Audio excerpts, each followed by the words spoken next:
Assalamualaikum warahmatullahi wabarakatuh. Selamat malam pemirsa redaksi Aceh TV, kembali hadir menjumpai Anda dengan beragam informasi aktual dan merakyat dari Tanah Rencong dalam program Seputar Aceh bersama saya Jufrizal. Inilah liputan selengkapnya. Wakil Gubernur Aceh Fadullah membuka kegiatan bakti sosial operasi Katarak yang digelar di Kabupaten Aceh Utara Kamis 8 Mei 2025. Kegiatan ini merupakan hasil kerjasama antara PT Pema Global Energi dan Lembaga Amil Zakat Bakri Amanah dan juga disertai pemberian santunan kepada anak yatim dari wilayah sekitar. Operasi Katarak dilakukan secara bertahap dan menyasar puluhan warga yang membutuhkan. Dalam sambutannya, Wakil Gubernur menyampaikan apresiasi atas kontribusi nyata pihak perusahaan dalam mewujudkan kepedulian sosial terhadap masyarakat rentan. Wakil Gubernur menilai kegiatan ini bukan hanya simbol kepedulian, tetapi juga bentuk tanggung jawab sosial yang menyentuh langsung kebutuhan dasar masyarakat. Wakil Gubernur juga mengajak dunia usaha untuk ikut mengambil peran aktif dalam membangun Aceh. Ia menyebut Aceh sebagai daerah kaya sumber daya, namun masih berjuang mengatasi tantangan kemiskinan.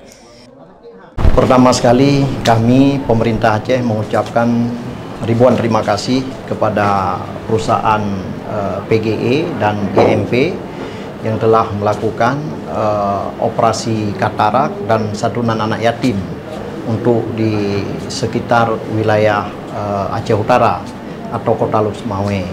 Kegiatan ini merupakan salah satu peduli lingkungan terhadap masyarakat sekeliling dari PT Pema dan IMP.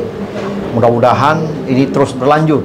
Tadi Pak Reza melaporkan kepada kami bahwa sudah beberapa tahun 2023 sudah dilaksanakan, dan tadi pun di dalam kami mendapatkan informasi dari pasien mereka telah merasakan operasi, ada yang 2 tahun yang lalu, setahun yang lalu, dan kemudian melanjutkan operasi yang mata sebelah kanan dan sebelah kiri tadi di dalam.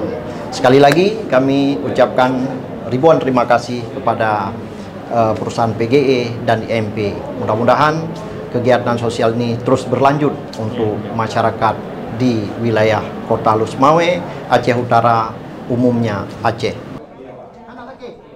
General Manager PGE, Resha Ramadian, menyebut kegiatan ini bagian dari komitmen sosial berkelanjutan perusahaan. Sejak 2023, lebih dari 100 pasien telah menjalani operasi serupa, termasuk santunan bagi lebih dari 1.000 anak yatim. Wakil Kepala BPMA Nizar Saputra dan Dewan Pembina Bakri Amanah Gebi Bakri juga menyampaikan komitmen untuk memperluas dampak sosial kegiatan ini dan mendorong peran perusahaan dalam membangun masyarakat sekitar. Kegiatan bakti sosial menjadi harapan baru bagi banyak warga, sebuah bentuk nyata bahwa kepedulian bisa membuka penglihatan sekaligus menguatkan masa depan. Dari Aceh Utara, Tim Liputan Aceh TV melaporkan.